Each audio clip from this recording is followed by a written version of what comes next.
Olá! Formado em jornalismo pela Universidade Presbiteriana Mackenzie em 2003, tem mais de 20 anos de experiência na área de comunicação, com atuação em diversos veículos, como Editora Abril, Agência Estado, Folha de São Paulo, Grupo Globo, Rádio Transamérica e UOL, entre outros.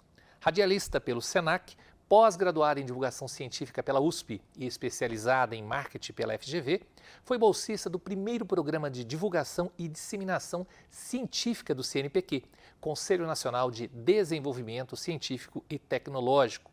Com a carreira voltada para a ciência e meio ambiente e terceiro setor, atualmente é responsável pela comunicação, marketing e relações públicas no INEMA, Instituto de Energia e Meio Ambiente, uma organização sem fins lucrativos que produz e dissemina conhecimento técnico-científico.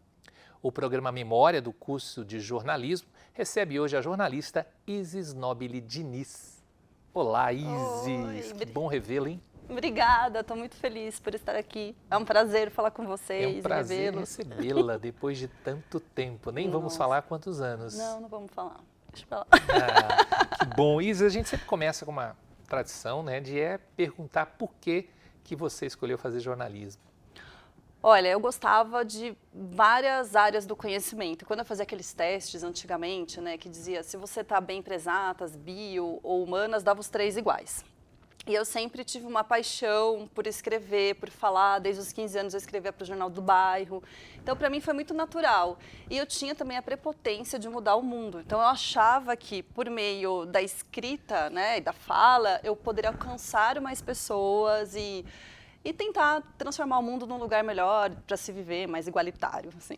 Então, foi por isso. E como é que você chegou no Mackenzie? Na verdade, era uma faculdade que eu já admirava. E aí eu lembro que eu prestei para mais outras 2 universidades, mas na hora que eu vim fazer a prova, eu fiquei muito encantada, é verdade, assim, pelo campus e pelas histórias que eu já tinha ouvido da faculdade. E eu lembro que quando eu fiz o vestibular, eu fui muito bem colocada. Eu lembro que acho que tinha a lista dos primeiros colocados e aquilo me deixou assim. Aí eu falei, não... Empolgada. Exatamente. Eu falei, não, é isso. Aí depois saíram até outras universidades, mas eu falei, não, quero ficar aqui. E aí eu fiquei no Mackenzie mesmo. Primeira turma, acho que deve ter tido uma preocupação inicial, né? Quer dizer, somos meio que cobaias de um curso. Como é que foi isso na sua cabeça na época? Olha, muito jovem, né? Claro. Teve e não teve. Como o Mackenzie era uma universidade com muitos anos, eu achei muito interessante, porque eu falei assim, eu acreditei realmente na universidade. Eu falei, eles vão ter capacidade de fazer um curso interessante. E o Mackenzie, na época, acho que a gente tem que pensar que faz um tempo, ele era mais focado nessa parte de internet. E eu já gostava muito dessa área do online. Então, se eu não me engano, era a faculdade que mais tinha. Até, eu lembro dos computadores, que eram super novos. Estrutura, né? A estrutura, exatamente. E, assim, os professores também eram jovens e também tinha esse olhar, porque, assim, a gente tem que pensar que naquela época, né, a internet estava vivendo um boom. Então, os sites estavam crescendo. E eu gostava muito disso, eu achava isso muito incrível, a gente poder se conectar com todo mundo, né? Então, eu acho que esse olhar, assim, muito para o olhar tecnológico mesmo, também foi uma coisa que me conquistou bastante. Então, nem quis mudar no meio do curso, sabe? Primeira turma, obrigado pelos professores, eram jovens, de fato, éramos tão jovens, né? Não quis ofender. Primeira turma, primeiro TCC, era um curso que estava ali também para o reconhecimento naquele momento e tal. O que marcou para você? O que você se lembra de coisas que ajudaram você na carreira, de disciplinas, de conteúdo? O que foi importante para você? Nossa, assim, eu acho que foram umas coisas assim, pinceladas, né? Teoria da comunicação, por exemplo, mas eu sou nerd, então não parece, mas eu sou. Então, até hoje eu uso demais. Então, até a agenda setting, até hoje eu cito a agenda setting, sabe? Então, eu vejo que tem gente que fala assim, não é necessário, eu acho que é super necessário. Semiótica é uma grande paixão. As aulas de cinema, né, da leitura, assim, dessa questão visual mesmo, né? E visual, inclusive, das palavras e as aulas de redação, enfim. Eu tenho muito carinho por tudo isso, até a questão do texto escrito, para a TV. Vamos entrar nesse caso, né?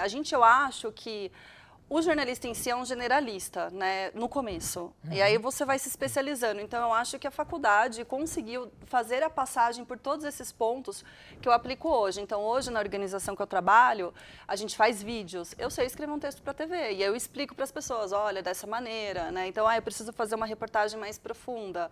Também tenho essa capacidade. E tudo isso até hoje eu uso. Então, acho que eu respondi. Is, você continuou estudando, né? E quando você entrou aqui, quando você fez o seu curso, quando você finalizou o curso, o diploma era obrigatório. Depois caiu a obrigatoriedade do diploma para o exercício legal da profissão.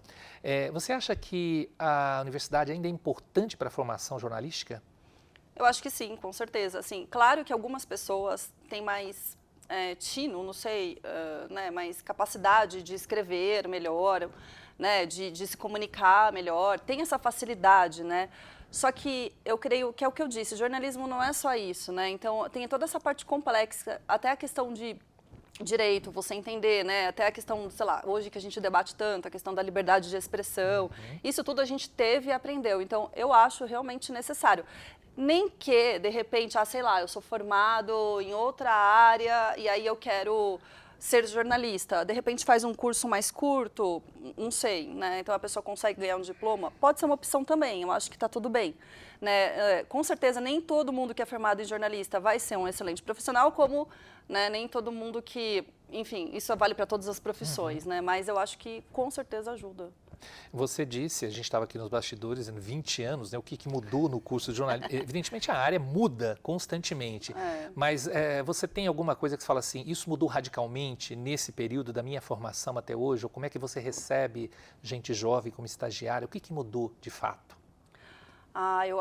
Eu tenho um ponto muito positivo que eu acho que mudou o modo como a gente vê nossa sociedade e isso é refletido no jornalismo. Então, assim, olhando numa questão macro, né, que eu estava até conversando aqui nos bastidores, que assim, antes não tinha essa questão da gente olhar com um olhar descolonial ou tentar trazer uma questão de gênero mais explícita, né, tentar questionar a questão da igualdade, da diversidade que a gente vê tanto em redações, assim, era uma coisa que incomodava as pessoas, só que não era tão explícito. Então, acho que isso é muito bacana em todas as áreas, né? Acho que na nossa sociedade isso está trazendo um questionamento da gente mesmo como sociedade, de onde a gente veio, para onde a gente quer chegar, que caminho que seria mais interessante, né?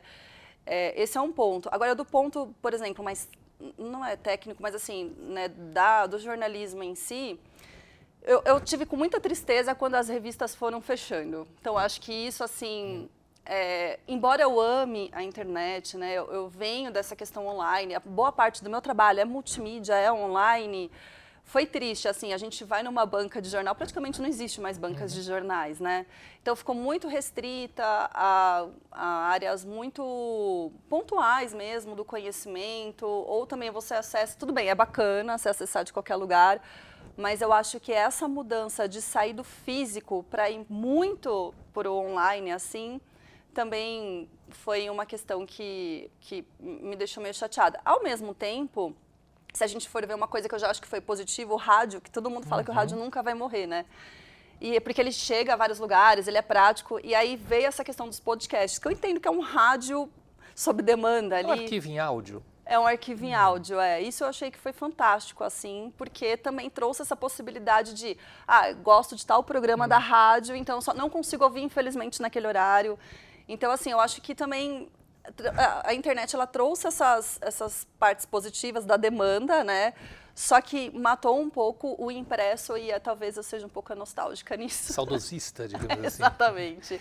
Isis, no início da sua resposta, você usou uma expressão que foi diversidade. Você passou por vários veículos, você passou por várias áreas dentro da comunicação. Você consegue enxergar uma diversidade em vários aspectos de 20 anos para cá? Uma evolução, digamos assim? Olha, não, eu acho que muito pouca, depende do lugar. Então, eu acho que alguns lugares que se propõem realmente a fazer essa mudança, sim, que são lugares pontuais. Agora, em grandes redações, por exemplo, que eu até trabalhei numa redação grande em 2018, então não faz tanto tempo assim, ainda a gente via uma prevalência de pessoas brancas, classe médias, e aquilo, uma coisa que sempre me incomodou era que nos lugares, eram muita mulher, acho que na faculdade de jornalismo até hoje se forma muita mulher, né? Só que sempre no lugar do comando tem homens, né? E são homens geralmente na mesma idade ali, com mais de 40 anos. E eu lembro que até uma vez eu questionei, né, um editor meu, de uma revista grande, eu falei, poxa, por que tinha uma repórter maravilhosa, assim? Eu falei, por que ela não é editora? Ele, porque ela não quer. Eu falei, aí eu pensei, será que ela não quer mesmo, né? Será que... Tudo bem que ela era uma repórter especial, ela ainda é uma pessoa que está aí trabalhando incrível, que eu super admiro, o que ela faz é muito legal mesmo, um trabalho bem investigativo. Então, assim, eu acho que a gente ainda está tentando fazer essa mudança. Eu também acredito que não é rápido, porque as pessoas têm que se acostumar com a ideia, mas, por exemplo, eu acho que cada um pode ter uma prática no seu dia a dia. Vai mudar? Talvez não. Quando eu trabalhei num grande veículo, na hora que eu fazia entrevistas, eu procurava a diversidade nas minhas entrevistas. Eu falei, não é possível que não tenha uma mulher que entenda desse assunto, que seja uma pessoa capaz. Porque acaba sendo uma fonte, as fontes viciadas, né? São sempre as mesmas pessoas. Exato. Então, assim, até hoje, às vezes eu faço, né, freelas, tudo. Eu procuro aplicar isso. Então, o último eu entrevistei um cara que era negro, né, uma mulher de mais idade, ela tinha mais de 60 anos. Tem agora a questão também do etarismo, que é muito debatido, né? As pessoas vão ficando mais velhas, vão sendo expulsas do mercado de trabalho. Então, é pequeno, é pontual, mas isso tem sido cada vez mais colocado, assim, né? Então, na área que você gosta, que é a área científica, né? Se você pegar durante a pandemia, quem brilhou foram as mulheres, né? As cientistas, né, que estavam ali sempre. Elas passaram a ser procuradas, eu não lembro de todas, agora pelos 4 ou 5 passaram a ser procuradas muito, né? Pela mídia, para falar daquele momento trágico que a gente estava passando. É verdade. Então, aí foi bacana, porque eu acho que aí a gente pensa, né? Será que o fato delas estarem mais dentro de casa, talvez, muitas ainda estavam no laboratório, deu essa possibilidade? E mesmo na área científica, se você for ver no decorrer da carreira acadêmica, as mulheres, tem mais mulher fazendo pesquisa, né? Se eu não me engano, saiu uma pesquisa recente apontando que a maior parte dos artigos científicos no Brasil são escritos por mulheres, só que também vai ficando cada vez mais homem, né, conforme o posto vai subindo ali dentro da carreira acadêmica. Aí eu até questionei, será que pelo fato delas terem mais mobilidade, né, nesse caso, sei lá, eu tô com um filho, porque infelizmente ainda esse trabalho é muito renegado à mulher, né, fica muito a cargo dela. Também acho que é uma coisa que está mudando. Será que, então, isso trouxe esse olhar, né? Então, não, na verdade, ela teve essa possibilidade de falar mais também, porque ela estava em casa, alguém cuidou do filho para ela, falou para o marido dar uma olhada, né? Tipo, não sei. Então, eu acho que, assim, que nem eu falo, né? A gente não quer tirar também o lugar do homem, não é isso, mas é mostrar que todos têm a mesma capacidade, todos podem ser protagonistas, né? Mas isso também, na área da ciência, eu acho que é até mais grave que na área do jornalismo em si. Acho que no jornalismo é mais aberto. Falando de jornalismo, de área, eu me lembro que você tinha um grande interesse, por exemplo, por área de política. E você acabou indo para uma área que, na época, eu acho que não era tão discutida na faculdade, tanto jornalismo científico e meio ambiente. Há espaço para comunicação no meio ambiente, no jornalismo científico? Eu acho que só cresce. Quando eu entrei na faculdade, era um desejo meu fazer isso. Eu lembro que eu me inspirei nos profissionais que estavam no mercado, e eram poucos. Fui trabalhar com eles, realizei sonhos de trabalhar com essas pessoas. Até hoje eu sou amiga de muito deles, são pessoas maravilhosas, né? Enquanto profissionais também. E hoje eu acho que o Brasil, ele tem um protagonismo muito grande ambiental. Então essa área vai ser falada cada vez mais, até com a questão do aquecimento global, das mudanças climáticas. Precisa-se muito, e eu acredito que a ciência, ela não pode ser um dogma, mas ela também tem que ser vista com esse olhar de mudança, né, de ser um agente de mudança. Então, eu acredito que sim, eu acho que hoje em dia está mais estabilizado. Quem quer começar na área pode seguir, tem, né, aulas agora nas faculdades, tem mais cursos, né, especializados, assim, especializantes nessa área. Então, eu creio que tem muito espaço mesmo, assim. Não tem como, a gente vive na natureza, a gente não é separado da natureza. Então, acho que na hora que a gente vê isso, percebe isso, né, ainda mais com tantos eventos extremos acontecendo, né, Então, a gente entender que todos têm o seu direito igual, né? Então, todos que eu digo, até a natureza. É uma visão bem budista nesse caso, né?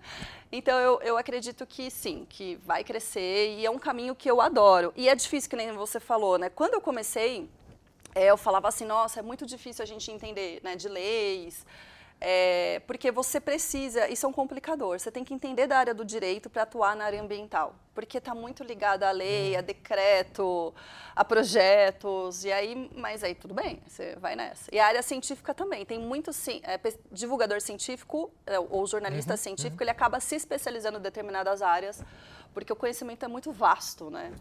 Então... Falando da questão de áreas, de possibilidades, você falou das revistas, né, que você tem saudade, né, das revistas, em banca, inclusive, e tal. As redações estão cada vez mais enxutas, as redações tradicionais, né? Mas o mercado, você sente que há um mercado grande para comunicação, quer dizer, vamos dizer especificamente, usar a palavra jornalismo, mas quem é formado em jornalismo consegue atuar na área de comunicação em outras vertentes? Ah, com certeza, porque é isso que eu acho que também a pandemia trouxe, esse olhar mais humanista das coisas, né? Então, assim, não é só, a gente precisa, sei lá, tudo bem, a gente precisa da vacina para responder ao vírus, só que a gente precisa questionar isso, e eu acho que a comunicação, ela traz esse olhar mais questionador. Então, sim, e a pessoa, ela pode atuar, que nem eu fui para o terceiro setor, né? Ainda nessa prepotência de tentar trazer o mundo, né? Transformar o mundo num lugar melhor. Mas há muitas áreas em que as pessoas podem trabalhar, né? E muitas áreas, elas são tocantes também, né? Então, que nem eu falo, trabalhar em empresas de eventos, de capacitação, ou mesmo em áreas mais institucionais. Eu acho muito interessante também quando as pessoas conseguem se juntar, captar recurso para fazer um jornalismo investigativo, né? Então, tem muita gente fazendo isso também. Eu creio que algumas financiadoras de fora do Brasil estão olhando para cá também, com esse olhar de quero financiar um jornalismo investigativo. Então, há sim muito espaço. Acho que a gente pode ter um pouco de criatividade até de o que eu sei fazer melhor, né? Porque mesmo dentro da comunicação, alguma coisa a gente faz melhor. Então, assim, eu, Isis, por exemplo, tenho facilidade em levar para o público leigo questões difíceis. Né? Então, isso que eu faço de melhor, tá? Onde eu posso aplicar esse talento, né? Então, acho que cada um tem o seu talento e pode olhar com esse olhar, assim. Você começou a entrevista falando que o seu sonho era mudar o mundo. Ainda você pensa, 20 anos depois, que dá para mudar o mundo com o jornalismo? Olha, então, eu consigo tentando, né? Às vezes eu falo, não, eu vou desistir de tudo. Eu falo, não, vamos lá, vamos lá. Eu acho que hoje eu vejo que são grandes forças atuantes, né? É mais difícil. Só que se a gente não acreditar que a gente pode criar um mundo mais igualitário, aí eu acho que meu mote de vida, na verdade, acaba sendo esse, assim, por meio do meio ambiente da ciência. Então, né, é uma coisa que eu escolhi, que me toca, que eu gosto. Então, eu não consigo desistir. Às vezes eu falo, chega, vou desistir. Eu falo, não, tudo bem, vai, vamos lá de novo. O que eu posso trazer de melhor? Algum arrependimento em ter feito jornalismo? Às vezes bateu, é verdade. Mas aí depois eu falo, o que eu teria feito, meu Deus? Aí várias pessoas, uma vez eu fiz um Headhunter, e ele falou pra mim, amiga, você tá tanto tempo na área porque deu certo. Eu falei, nossa, é verdade. Então, assim, não, acho que hoje é o... E assim, é isso que é interessante, a gente pode se formar em jornalismo e ir construindo de diversas maneiras o quebra-cabeça, né? Então, hoje eu estou estudando gestão em políticas públicas por conta muito daquela questão de quero entender, né, como o sistema... dos três poderes, né, atuam, como que funciona, como que é essa força da sociedade nesse sistema, como que ele atua, como é essa troca toda. E é complementar, né, então eu acho que hoje eu estou bem contente, assim, e vou continuar estudando, o que eu for sentindo falta eu vou estudando. Isis, obrigado por você ter vindo, fiquei muito feliz, eu acho que foi um ótimo bate-papo, rever, né, vocês da primeira turma, para mim é bastante interessante, também um pouco saudosista, né? E brigadíssimo pela sua volta, você tinha vindo aqui já? Não. Já tinha vindo para falar algumas vezes, assim, mas... Agora você vai voltar mais vezes. Amém, vou mesmo, contem comigo. Obrigado, Isis, brigadíssimo. Obrigada eu. E o meu muito obrigado também a você que nos acompanhou até aqui. Até o próximo programa.